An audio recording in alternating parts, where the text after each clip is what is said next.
Hello, everybody. It is Sunday evening around 7 o'clock, just a little bit before 7, July 26th. I have an announcement here to make. I have faced a roadblock, if you will, in getting the lectures to you. I found out that I have a quota of units, time units, whatever you want to call it, and I exceeded it with the 9 lectures. So we are not going to use the Blackboard anymore for the lectures. And so if you want to hear lectures 1 through 9, you go to the Blackboard and click on the one you want.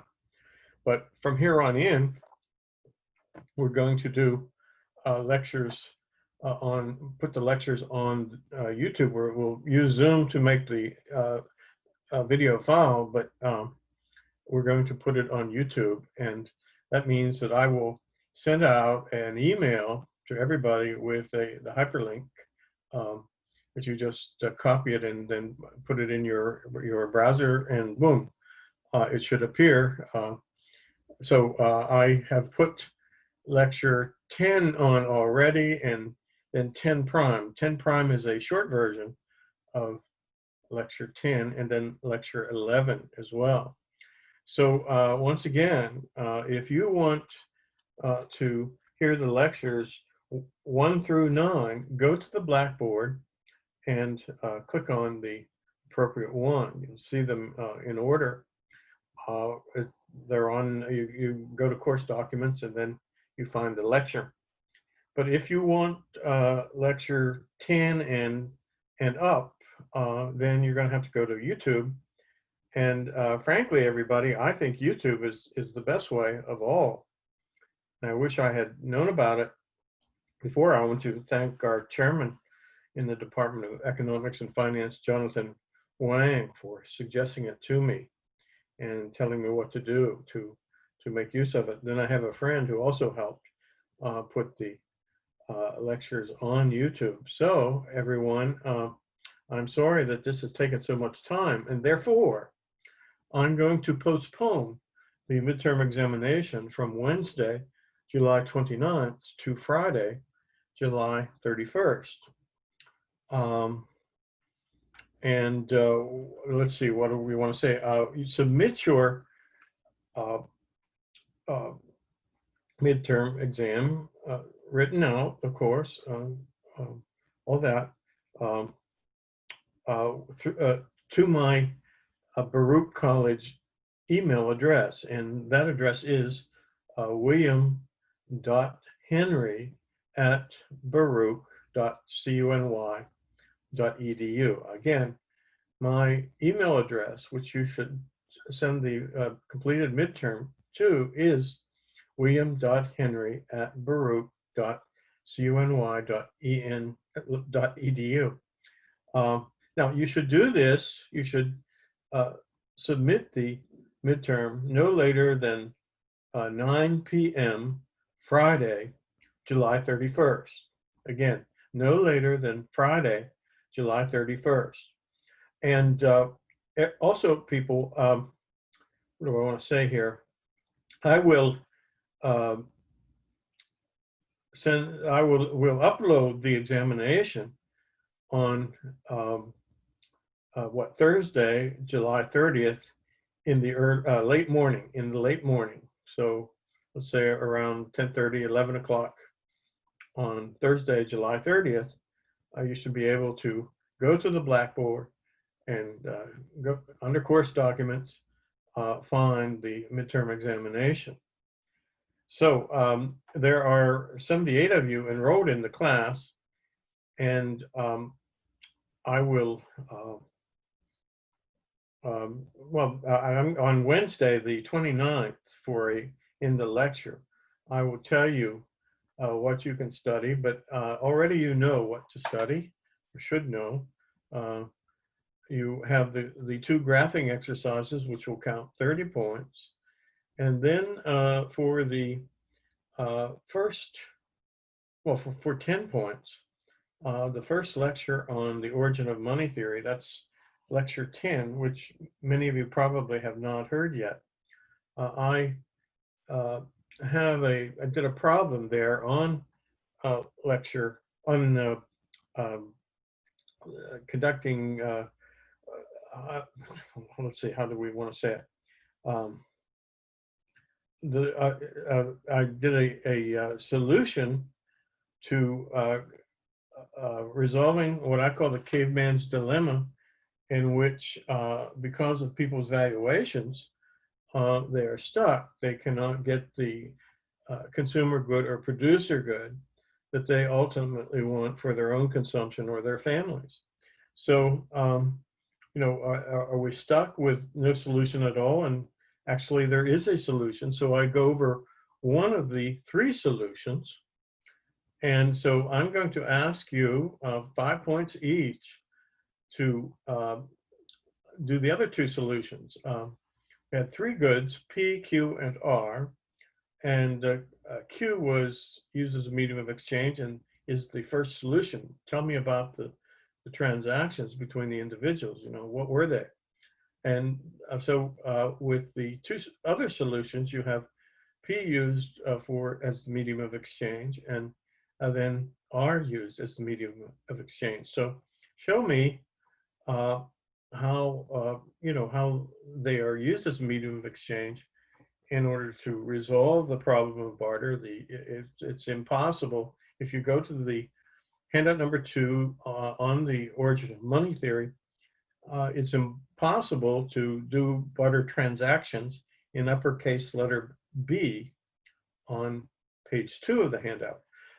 So one of the solutions is what I go over in the lecture, and then you have to come up with the other two, and the other two, each one will count 5 points. And then, so that takes with the two cases of the quantity theory of money plus these two solutions, that takes the point total up to 40 points. And then I will give you 3 essays to write, and I will tell you about the essays on Wednesday the 29th in a lecture. And then you will have 5 questions out of 8 to answer. So now my belief with examinations like this, an essay exam in particular, that they are means of learning material, means of really getting it down pat. So I want you to use the midterm here as a way to learn some important things in macro and monetary. So now, what am I saying? I'm saying, this is such a unique situation we find ourselves in. And if you do, as I say, don't worry about failing the exam. If you really make an effort, you're not going to fail. And so I don't want you to fret this exam. I don't want you to think that I'm out to throw you a curveball and therefore you will do badly on the exam and maybe get a bad grade. No, I want you to do your dead level best here on this examination. So I'm postponing it, once again to say it, until Friday, the 31st of July. You have till 9 o'clock on Friday, the 31st, to submit a completed exam. And I will upload the examination on Thursday, late Thursday morning, July 30th. Okay, and so this will give you time to hear those lectures. I'm going to do one here for you in a minute, and I will put this all on a announcement. But so everybody, don't worry, we're going to get there, and I promise you that. So let's see if we've got everything. Remember, to find the lectures 10, 10 prime, and 11, they're already there on the YouTube, um, uh, you, you go to YouTube to find them as opposed to the Blackboard. So now we want to continue with the origin of money theory, and I'm going to switch to the handout share screen here with Zoom. And let's see, handout number 2. And hopefully you can see it. I think I'm doing it right. And remember what we've done so far. Well, maybe you can't remember because you've only gotten the lectures on the origin of money theory beginning today. But what we did was to cover from 10 through 11, the 7 steps, well, not 7, 4 steps of the origin of money theory we have to do in today's lecture, the 5th, 6th, and probably the 7th step. So everyone, the first step was to show you that indirect exchange, primitive indirect exchange, becomes an alternative to direct exchange. Of course, direct exchange is another name for barter, and primitive indirect exchange is to use a medium of exchange. And we have assumed in steps 1 through 4 that money, well, steps 1 through 3, that money does not exist. It's when we get to step 4 that money comes into being. And all of this, people, is, well, it represents, well, it is an evolutionary process.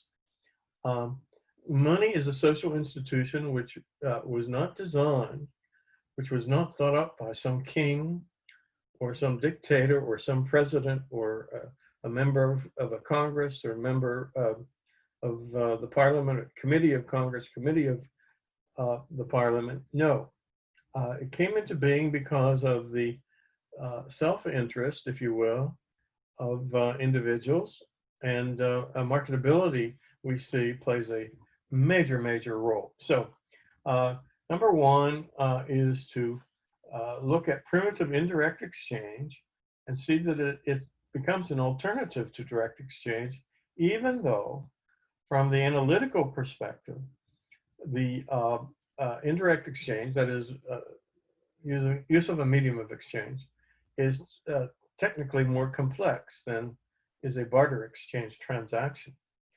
So what the second step is the most difficult of the 7 to explain. It's not controversial, but it's somewhat complex. And I think it was lecture 11, explained it. And what are we saying here? We take primitive society, caveman society, I call it, say the island of Manhattan in prehistoric times. We know of 3 enclaves of cavemen and cavewomen, and they don't know about each other. And enclave number 1 produces 60 goods, 2, 50 goods, 3, 40 goods. And each one of them has a set of media of exchange. They are the more marketable goods in each enclave economy. And if you use the more marketable of, say, the 5 or of the 6, then there's a benefit for you. Indirect exchange must be beneficial to participants. And what are we saying? That the probability of success of getting the good you want for consumption and or production increases when you proceed through indirect exchange. And also you reduce your transaction costs, meaning the time and effort in the marketplace. Now, what you have to do is see those lectures to fully comprehend what I'm saying. But then we have people, adventuresome types, who strike out from their enclave and they find the other 2 enclaves. They're adventuresome types, but they're also there would-be merchants. They're, if you will, part of the entrepreneurial class. And assuming that the enclaves do not treat the foreign person, the hostilely, in other words, he's welcomed, then these individuals learn about the goods produced in the other enclaves and learn about um, especially about the media of exchange for each enclave. So in the lecture, I come up with 16 different media of exchange for all three enclaves. And then we start whittling them down. Why? Because the marketability, the ease of buying, ease of selling differs, we assume now, between and amongst each of the media of exchange, each of the 16. So so the leaders of the marketplace, those adventuresome types, those would-be merchants, know about the media of exchange, and so they whittle the 16 down to 6, I believe, in the lecture, and the 6 are more marketable than the other 10. So the other 10 are set aside, and the 6 are used as media of exchange. And so when everybody knows about those 6 media of exchange, we reach the end of step 2. There's a set of more marketable goods that have evolved into commonly used media of exchange, highly marketable. And again, marketability is the ease of buying or the ease of selling. And it's not the same as the demand for a good. Demand is based on utility and scarcity, but what do we want to say? The number of people who are willing to buy or the number of people who are willing to sell really is a measure of marketability. And marketability is key here. So we have the 6, and everybody knows, except the extremely young and the extremely old and the mentally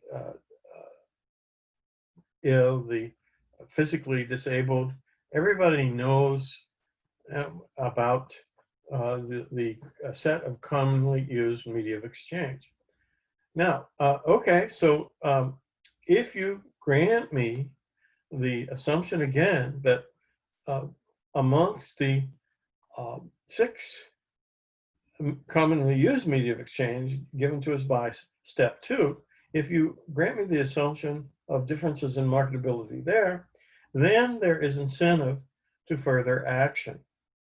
And indeed, there's a contraction of the number of media of exchange from 6 to, I think I had 2.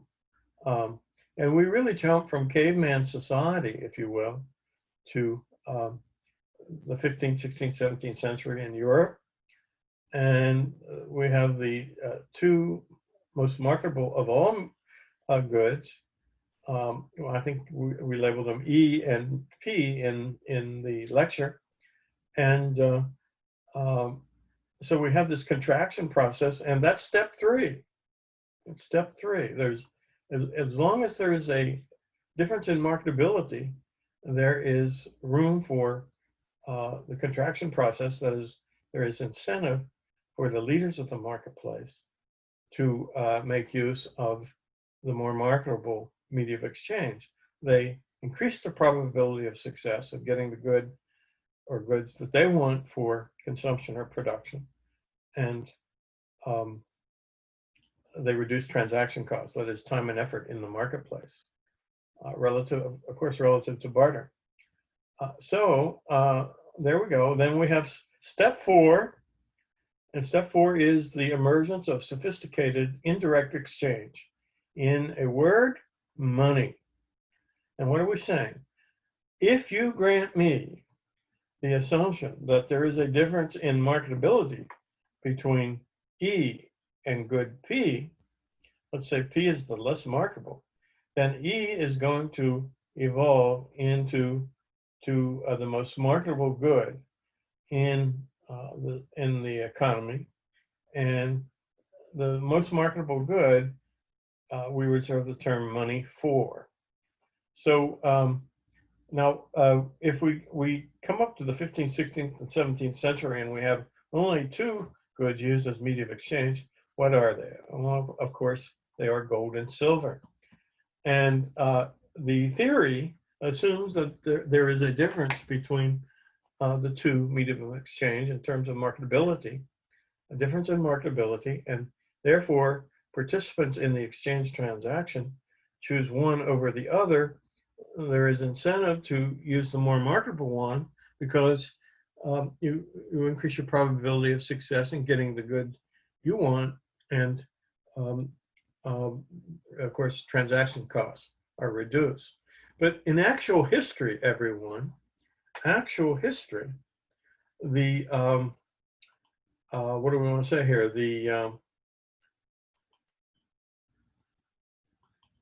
Let's hold on. In actual history, the choice of gold over silver did not occur in this way. Well, what are we saying? Modern economics did not exist. That is, price theory did not exist.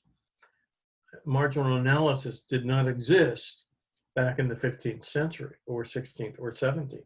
In fact, as we have said before, modern economics begins with marginal analysis, and that is what the marginal analysis that arises from the law of decreasing marginal utility, given to us by three independent formulators of it. And one of them is Carl Menger, who formulated the origin of money theory in the same book, in the German Grundsätze, which means principles.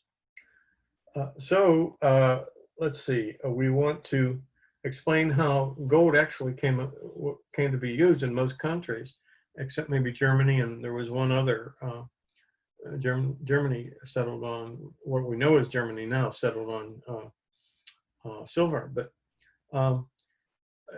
if we go back to the 15th, 16th, and 17th century, the marketability of gold and silver were, for all practical purposes, equal. Each one was as marketable as the other. Each fulfilled the monetary function just as well as the other one. Each can be used in jewelry, and sometimes gold's popular, sometimes silver is. Each served that utility as well as the other. And then what do we have? Industrial purposes. And at the time, 15th, 16th, 17th centuries, they were pretty much equal there too. Now, in today's world, gold has the upper hand when it comes to usefulness for industrial purposes. So anyway, what we have in this 3-century period, we have people who wanted to secure the bimetallic standard. And they feared losing one of the precious metals altogether. And so they thought they could secure the supplies, if you will, of gold and silver by fixing the exchange ratio between the two. And here we have Gresham's law, of course. And Gresham's law adds a little bit to our understanding, but not fully. I'm going to add to it. Gresham's law states that the overvalued money, that is the one above equilibrium, will drive the undervalued money out of circulation. Well, to put it in their terms, the bad money will drive the good money out.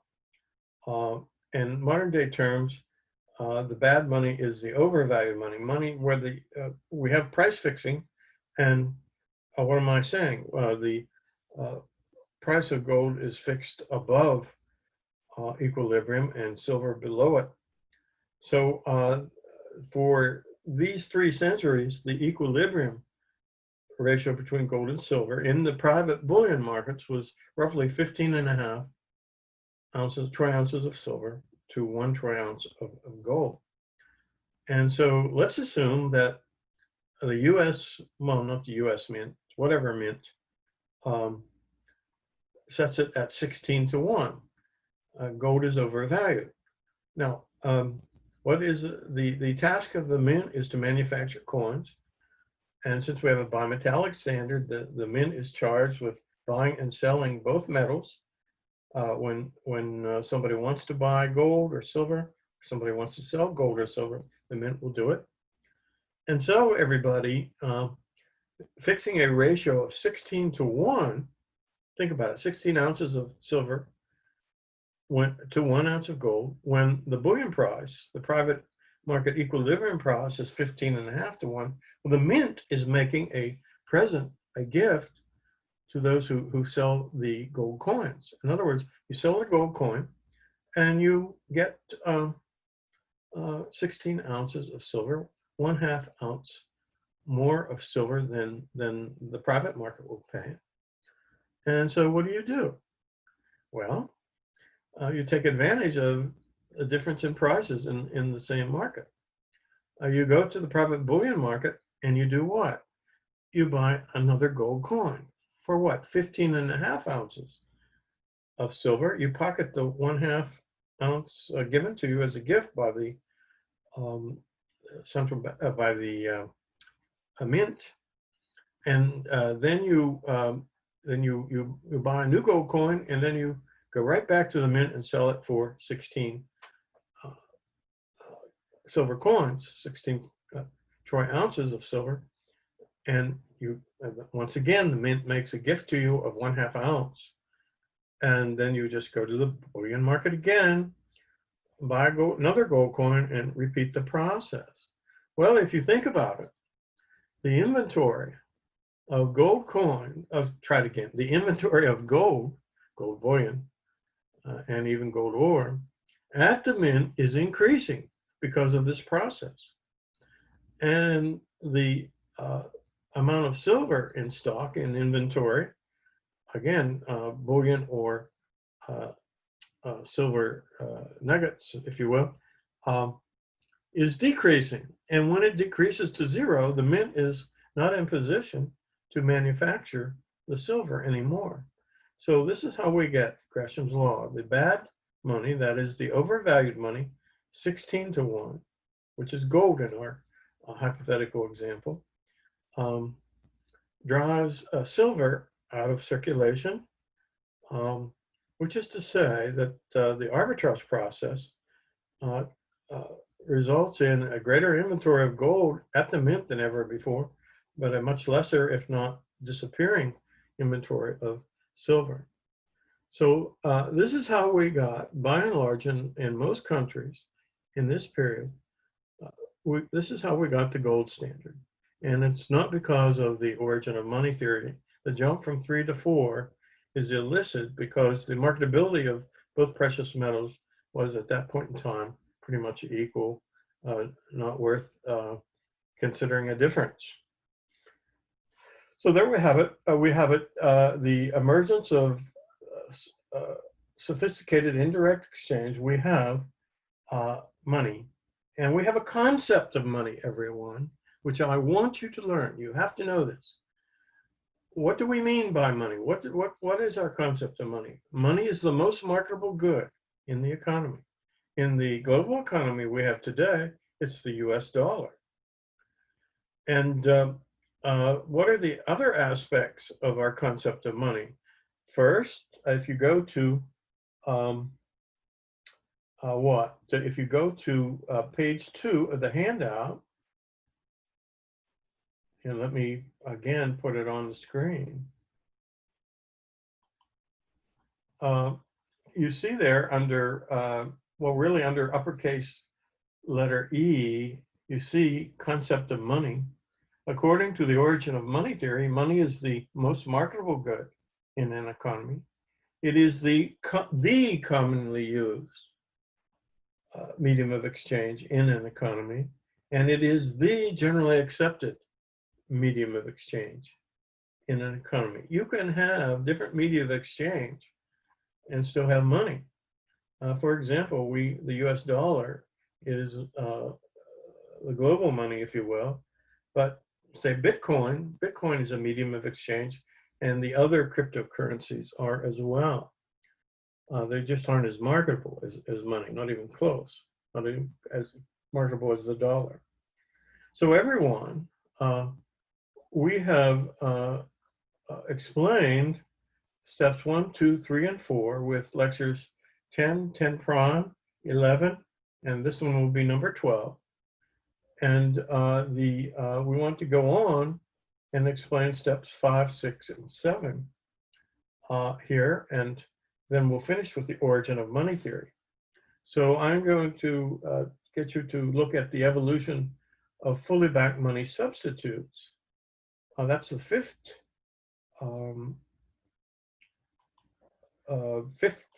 step. And I just want to make a very brief point here. If you have commodity monies, metallic monies, there are two big negatives to using metallic monies. Number one, you have to provide security for it. You know, all those Western movies you've seen, invariably there's a stagecoach that is to be robbed for its gold and silver. Well, the metallic monies required security. So do does the fiat money of today, but not like commodity monies. You know, what do we want to say? Well, I'll just stop there. And then the second difficulty is the matter of large payments. Imagine if you have a silver standard and you use silver dollars and there's nothing else, no checks, no banknotes, and you have to buy a really expensive item. Well, my goodness, your pockets, your wallets will not be able to carry very much silver coin. So what do? You have to get a stagecoach or some means of delivery, provide security, and make those large payments. So those are the two negatives of the gold or the silver standard. And the way commerce gets around these two difficulties is rather interesting. Banknotes and checks evolved. And really, the first banks were silversmiths and goldsmiths. They were paid a fee for storing the gold or silver. But then, you know, and they had huge clientele. And some of them would ask, my goodness, well, why do I need all this gold on hand? Why do I need all this silver on hand? I know I promised my depositors that I would keep, if you will, gold dollar for gold dollar on hand. You know, every dollar of the deposit, every dollar of silver. But really, I don't need it all. So what do? I set aside the amount that will be the reserve for the depositors, but there's a small amount that, in percentage terms at least, that I can lend out. So the silversmiths and goldsmiths became our first bankers. And therefore, not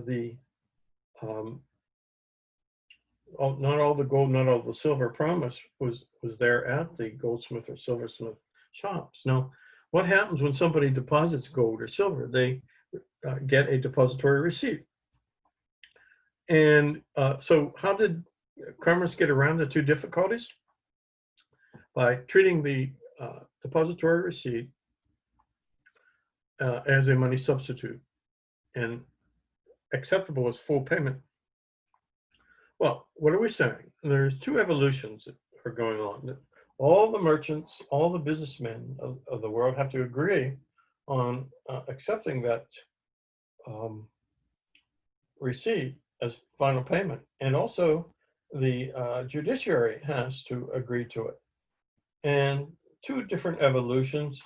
I'm quite sure it took a lot of time. I'm not an expert on this evolutionary process. But when they did come to agreement, then, don't you see, we have the money substitutes, which are really part of the money supply.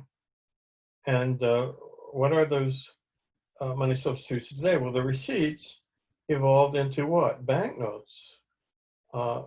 Promised to have backing by what? The silversmith or goldsmith. And then you have checks developed later. So money substitutes are preferred when you have a metallic standard, bimetallic as well. You avoid the problem of what? Having to provide a tremendous amount of security, and you also avoid the problem of large payments. So there we have it. There's step number 5. Step number 5 is the evolution of fully backed money substitutes. Okay? And then we have number 6, the evolution of partially backed money substitutes, otherwise known as the evolution of fractional reserve banking. Well, I just covered that, really, if you think about it. Just for a short period of time did we have a world in which there were fully backed money substitutes, either in gold or silver.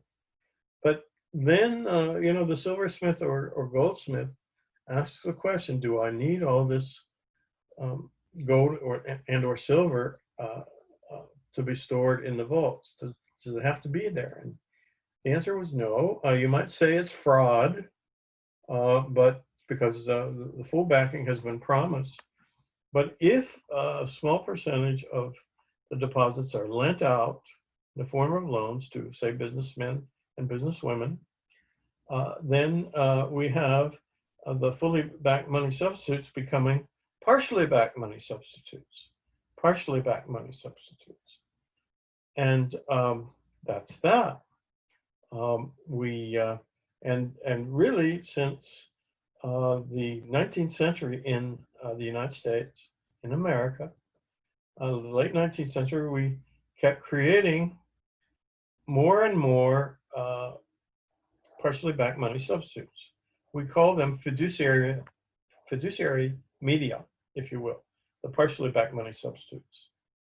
And the what do we want to say? The fiduciary media kept increasing and increasing from the late 19th century on through the 20th century, past World War II into the 50s and 60s in the United States now. And eventually, enough money substitutes were created that we didn't have the full gold backing, or we didn't have enough gold to back up the demand for gold by those who present money substitutes, banknotes and checks, to the Treasury. Okay, so we kept going every year, it seems, and the number of money substitutes was increasing. The reserve of gold did not increase as fast, and there was a point when people came to suspect that, hey, the Treasury could not back up any demand for the commodity money. They could not back it up fully. And therefore, it would have to stop redeeming, it would have to renege on its promise of redemption. This is fraud. And yes, the Treasury and the Federal Reserve committed fraud, but we're not going to be moralists here, because other central banks earlier than the Federal Reserve and the Treasury committed fraud too. And for a long period of time, there was one devaluation after the other, until finally we get to the 7th and last step, the emergence of fiat money, the type of money we have today. And I can remember this very well. I'll tell you a small story.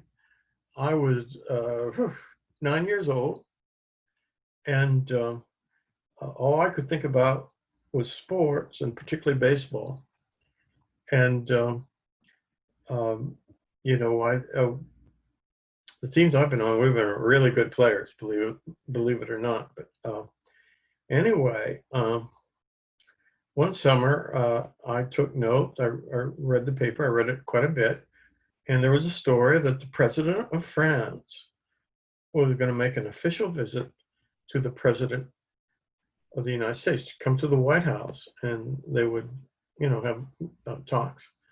The president of France was Charles de Gaulle, the leader of the Free French in World War II. And my goodness, he was a tall man. He was over 7 foot tall. He could have played in the National Basketball League or Association, I should say. And then the president of the United States was Dwight Eisenhower, who was top general in the European theater in World War II, responsible for D-Day and the final victory. So those two got along well, but President de Gaulle was ambushed by the Bank of France. The Bank of France presented some money substitutes, banknotes and checks, to the Treasury for redemption. The Treasury holds the stock of gold at Fort Knox, and then of course today a lot of the gold is kept in Lower Manhattan. The Federal Reserve takes responsibility for it. Anyways, the Bank of France came to present these things, present the money substitutes, and oh boy, was there a howl. You don't think of Americans as nationalistic like the Europeans are, and notwithstanding the current president, but we just nationalism is bad. Nationalism is not part of our makeup, we think. But oh boy, was there a fury about this presentation of money substitutes for what many people said was our gold. Well, the French were perfectly within their rights to redeem our money substitutes for gold. But, what a storm. And President de Gaulle returned to France early. And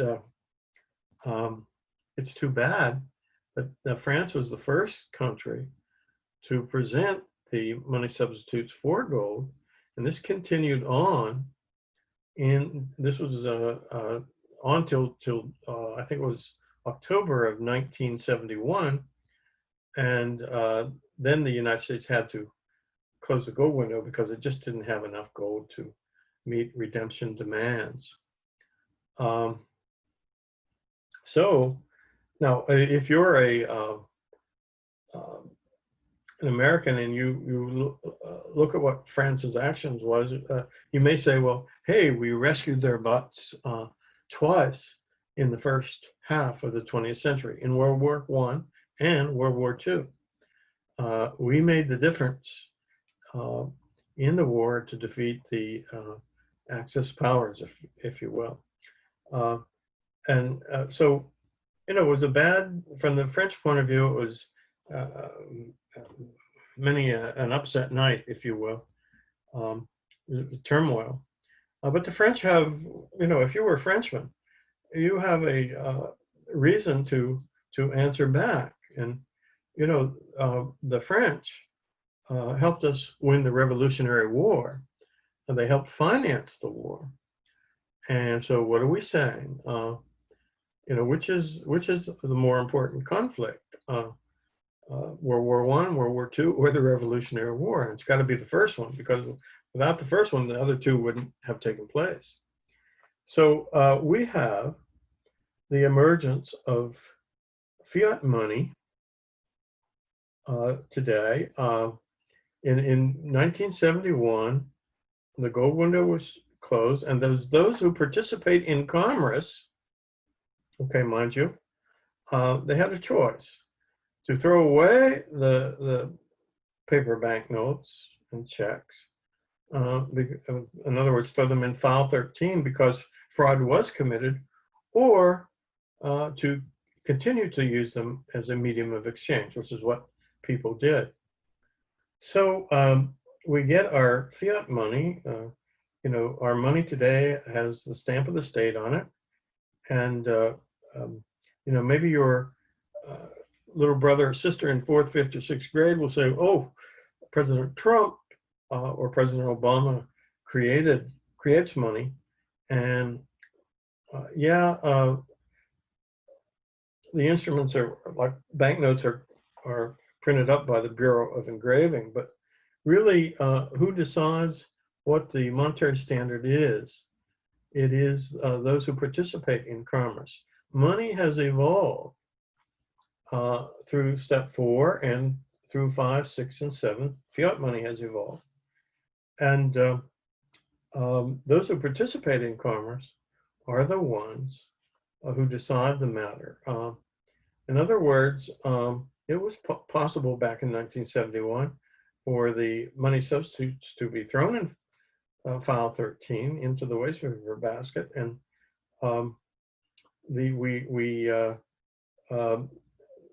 closing of the gold window would not have been permitted, and political consequences would have followed. We can say that what if I'm dictator of the United States, and I tell you I don't like green dollars, I want a pink dollar, and I'm going to really follow the model of the euro here.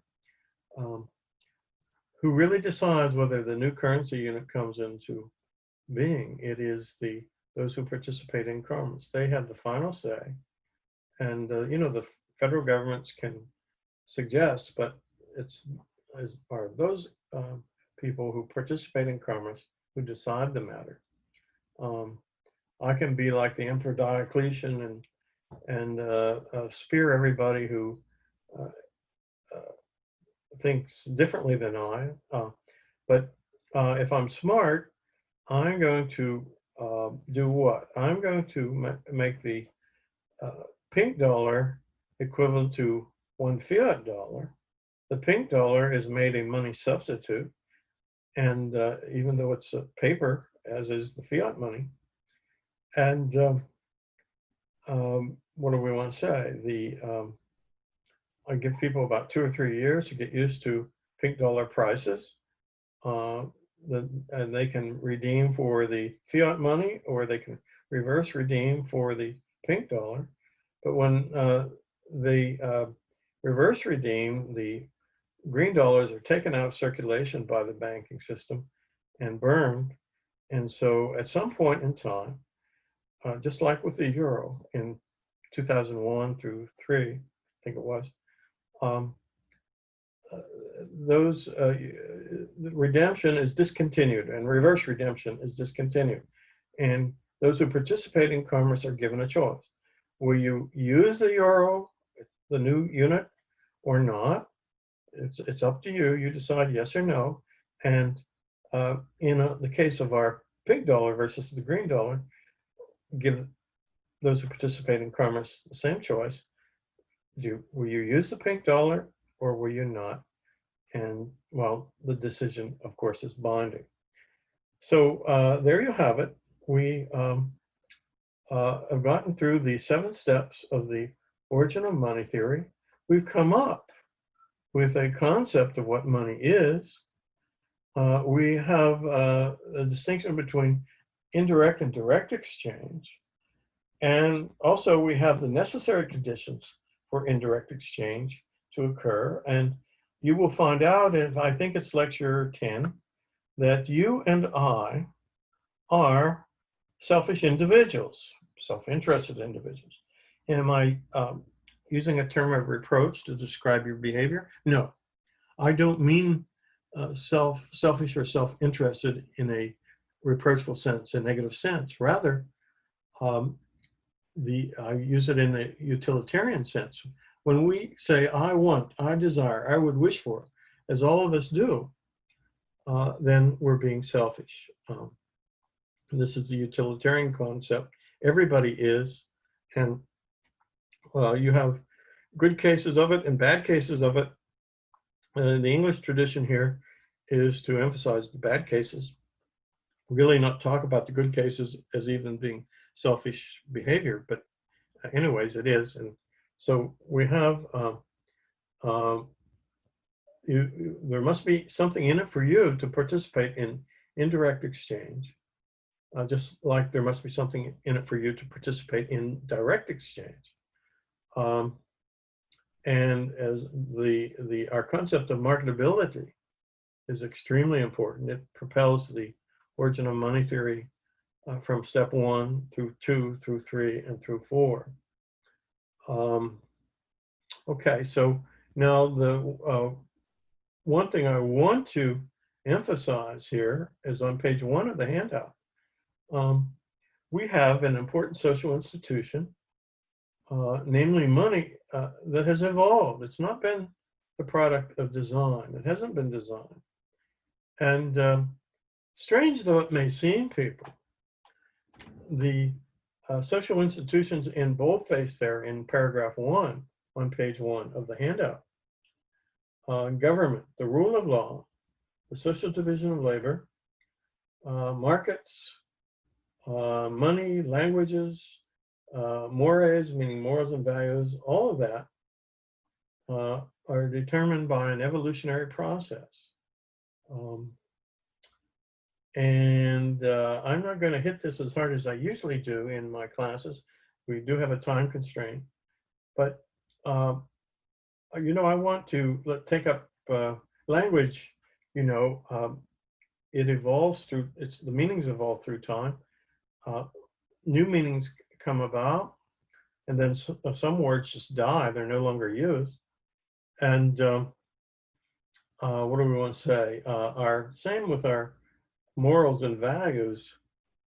They change, and many of us do not know the basis for why those morals and values are there. And so I want to tell one on myself, one that's not controversial. With fear and trepidation, would I talk about something that is controversial? And we do have differences in morals and values amongst us, so I don't want to offend you all, but I'm going to talk about myself here. When I was a sophomore in college, and I have trouble with colors. I can't see them as well as other people. I decided to go out and buy 2 pair of trousers for myself, by myself. Usually I would take my older sister or even mom along to help out with the colors. And so I bought 2 trousers, and my older sister was coming over to visit, and she looked at my trousers and she said to me, "Bill, you're really cheap." I said, "What do you mean?" You should have cuffs on the legs of your trousers. You don't have those. Spend $10 at a tailor shop and have the cuffs put on. That was my sophomore year. Then my junior year, I decided to go out and buy a pair of trousers as well. And this time I put the cuffs on, and my sister came over and she said, "You're not very swift, are you?" Because at the time, men and boys would wear trousers with no cuffs. That was my junior year. And then my senior year, I decided to buy some trousers, and I invited my sister over before I bought them and said, "Okay, what do I do? Do I put trousers, do I put cuffs on, or do I not?" And she said, "There's no hope, Bill, for you." Why? Because, my goodness, she said, it doesn't really matter today. In my senior year, that was the first year that you could wear cuffs or no cuffs and get away with it. You weren't breaking any, practices. So anyway, who determines whether or not you have cuffs or no cuffs? And I would imagine for clothing for women, it's really even more difficult because their fashions change frequently, and it's more important, it seems, than the change of fashions with men. So who determines this? And really, it's the result of a lot of people. They're self-interested, of course, in the utilitarian sense. And they may not even realize it, but their preferences um, come to be dominant, if you will. And so the invisible hand phenomena that you see in the boldface in paragraph 1, all those are evolutionary phenomena. And, you know, the second paragraph quotes Adam Smith from the Theory of Moral Sentiments. And I want to say that I wish I could write like Adam Smith here. He writes a beautiful line. He says, men aiming at the gratification of their own vain and insatiable desires are led by an invisible hand in such a way that they, without intending it, without knowing it, advance the interests of society and afford means for the multiplication of the species. In other words, self-interest will establish the division of labor, and we'll have a system in which, what do? We serve other people's interests. We work for them. We receive a wage or salary, or we're in business, and we meet their needs and wants. And of course, they pay us, and a profit is earned. And if you work for somebody, you'll be paid a wage or a salary. And then you go out as a consumer and you are served as an individual in our society. So the division of labor is important. And what we have is that all these social institutions seem to have an evolutionary aspect to them. Well, I'm going to cut the lecture short because, what do we want to say here? Because we do have this time constraint. And tomorrow I'm going to pick up what follows on the syllabus next. And remember, our midterm examination has been changed to Friday, July 31st. You have to hand in by 9 p.m. the midterm examination on Friday the 31st. If you want to send it to me earlier than that, you can. Send it to my Baruch email address. It is william.henry, Henry, at baruch.cuny.edu. So, okay, everybody, and I think we have solved the problem of what? Of getting these lectures in order here. So, okay, so I'm going to end the lecture, and again, this is lecture 12, composed on the 26th of July, and in the evening, it's roughly 12 minutes before 8 o'clock in the evening. So, okay, hope you have a good remainder of the Sunday evening, and see you tomorrow on another video lecture 13.